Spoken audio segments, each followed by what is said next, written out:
Welcome back, everybody. Our deep dive today takes us right into the Christmas story. Okay. But we're going to be using a sermon. It's titled, Christmas, What Did I Do? Yeah. As our guide. And we all know the Christmas narrative. Yeah. But this time, we're going beyond like the angels and the shepherds and all that. Right. And exploring the human side of the story.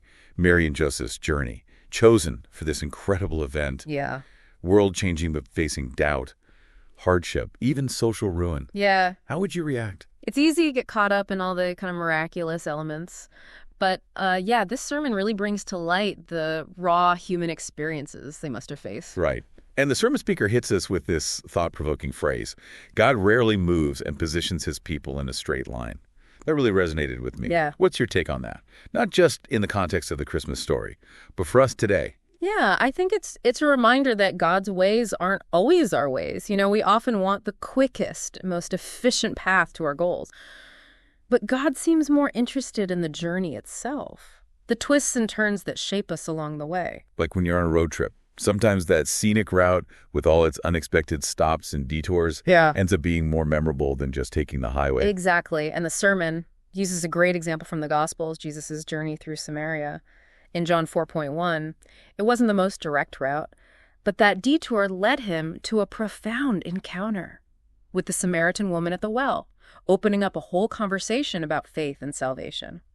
So maybe those times when our plans get completely derailed, when we feel lost or frustrated, those could actually be divine detours, leading us to something unexpected, something that could change our lives. Have you ever experienced that? Absolutely. Looking back on a time when things didn't go according to plan, but ended up being a blessing in disguise. Oh, yeah. Some of the most challenging experiences become the catalysts for our greatest growth. It's in those moments when we're forced to step outside our comfort zones, to lean on our faith, that we discover hidden strengths and new perspectives we wouldn't have found otherwise. But let's talk about Mary. The sermon points out that for generations, Jewish women prayed to be the one chosen, to give birth to the Messiah. Right. But then it asks, what if the reality of Mary's situation wasn't what they imagined? I have to admit, that made me pause. Yeah, it's a powerful question.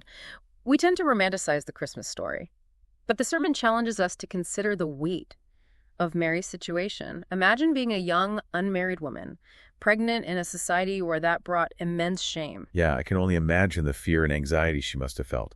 The social consequences back then were huge. The sermon talks about the risk of losing Joseph, which meant financial ruin and social ostracization for Mary. And then there's the grueling journey to Bethlehem while heavily pregnant, giving birth in a stable. Not exactly the peaceful scene we usually picture. It's a stark contrast to the idealized nativity scenes we often see.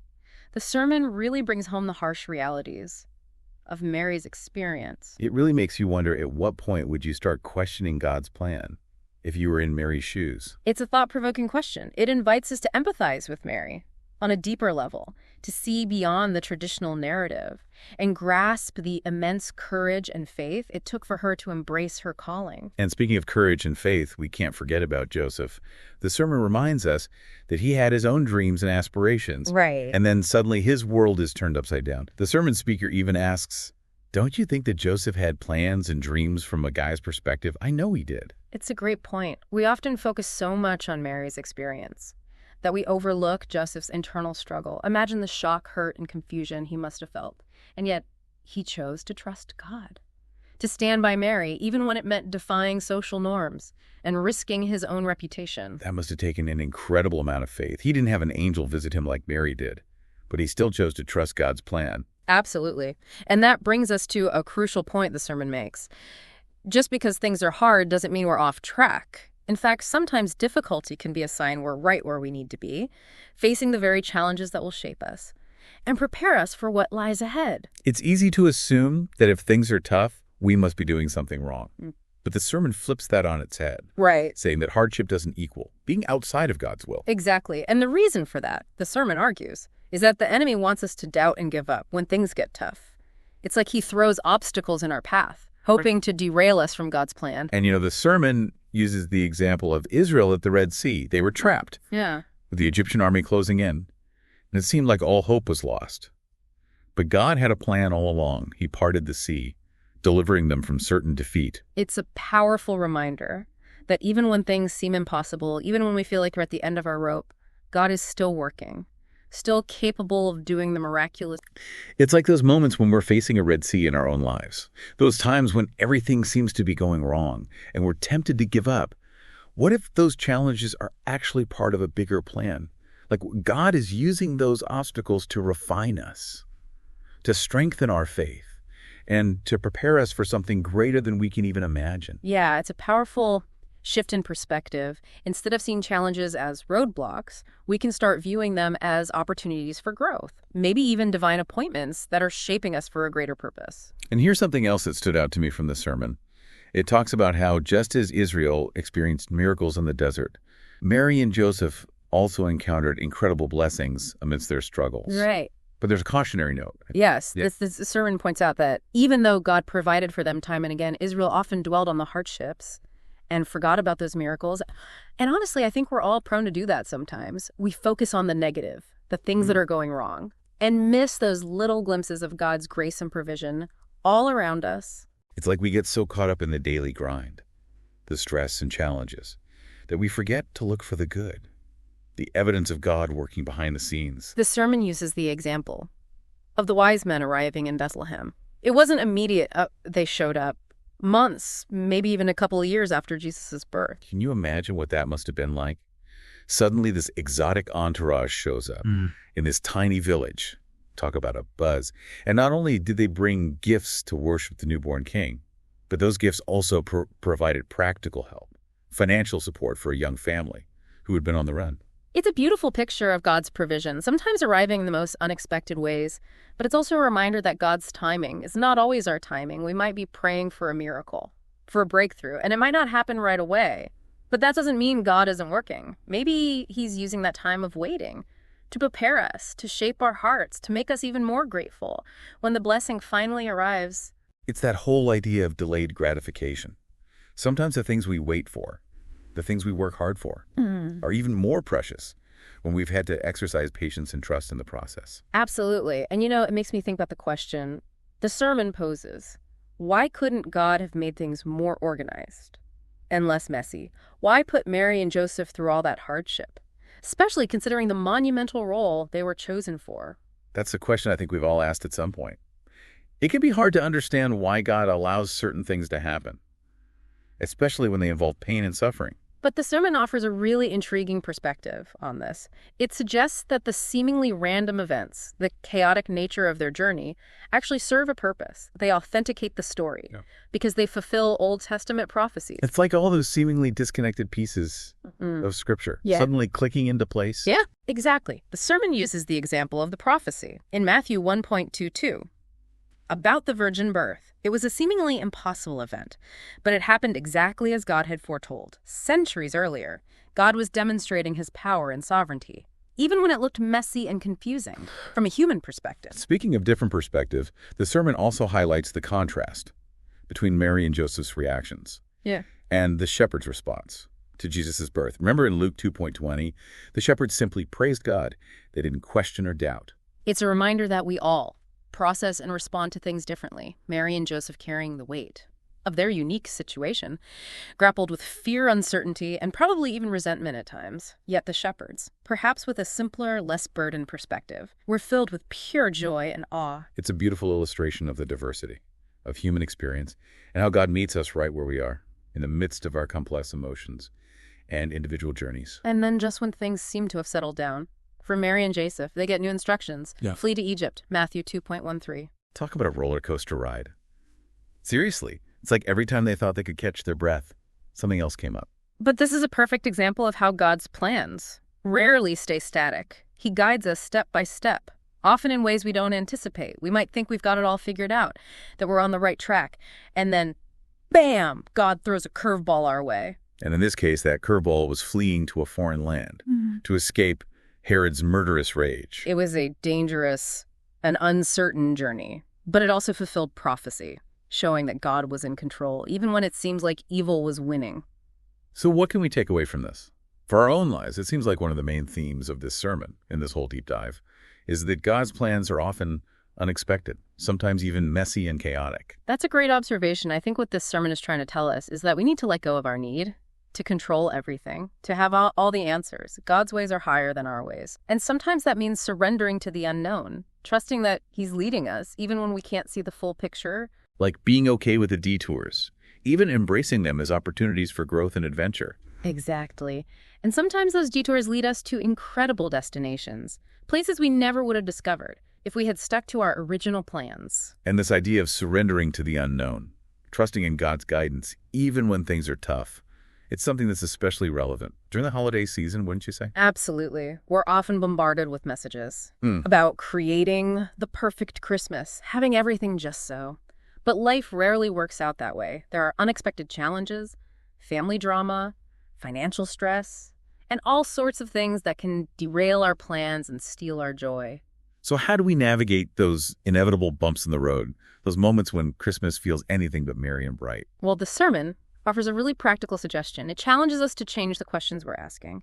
Instead of focusing on the problem, dwelling on the why me mentality, it suggests we shift our focus to God's purpose. So instead of asking, what did I do to deserve this? We should be asking, what is God trying to accomplish through this? That's a powerful reframing. It is. It takes us from a place of victimhood to a place of purpose. It reminds us that even our struggles, our setbacks, can be used for good, that God can work through anything, even the most difficult circumstances, to bring about His will and His glory. It's a reminder that we're not alone in our struggles, that God is with us, working in and through us, even when we can't see the evidence of it. And it's in those moments of surrender, when we acknowledge our own limitations and trust in God's power and wisdom, that we often experience the most profound growth and transformation. So instead of getting bogged down by the challenges, the unexpected twists and turns of life, maybe we can start looking for the opportunities they present. Exactly. It's about choosing to see the good, to trust God's plan, even when it doesn't make sense to us. The sermon also reminds us that we are not defined by our past or the challenges we face. There's a great quote from C.S. Lewis that really captures this idea.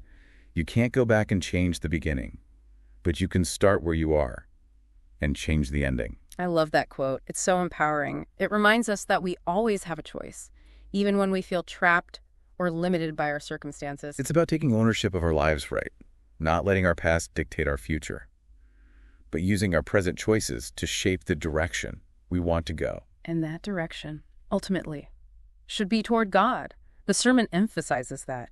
Even when we stray from His will, we never stray from His presence. He's always there waiting for us to turn back to Him. It's like that image of the prodigal son, right? Yeah. No matter how far we wander, God is always there ready to welcome us back with open arms. That's the beauty of God's grace. It's always available, always sufficient, no matter what we've done or where we've... So as we kind of wrap up our deep dive into the Christmas story, I'm struck by how this sermon challenges us to see Christmas through a different lens. It's not just about the presents or the decorations.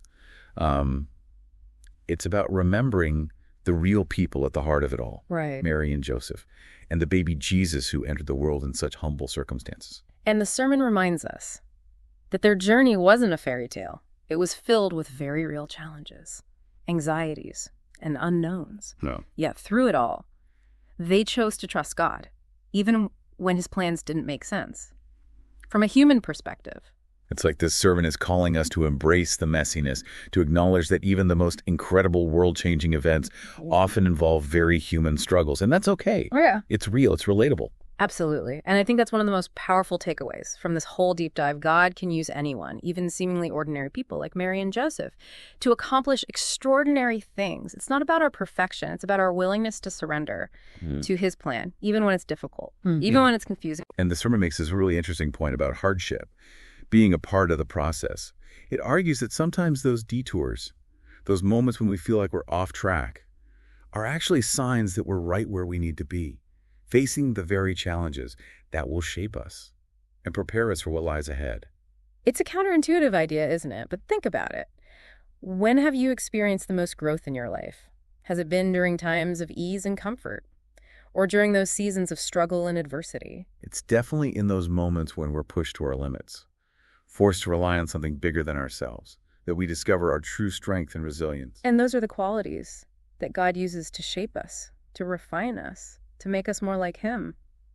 It's in the crucible of hardship that our faith is tested and our character is forged. So maybe instead of dreading those difficult seasons, those times when things don't go according to plan. We can start to see them as opportunities for growth, as invitations to draw closer to God, and discover the depth of His grace and power. And remember, we're not alone in those journeys.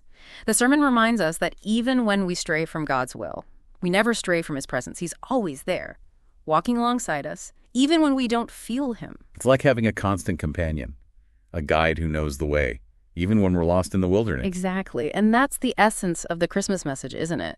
God with us, Emmanuel. Not just in the good times, but in the messy, difficult, uncertain times as well. So as we wrap up this deep dive, I want to go back to that final question the sermon poses. What is one promise God has made to you that you can cling to, even when things are difficult? And I think it's important to remember that God's promises aren't just feel-good sentiments. They're anchored in His unchanging character, in His faithfulness and love. That never wavers no matter what. It's about finding those bedrock truths in Scripture, those verses that speak to your heart and remind you of God's unwavering commitment to you.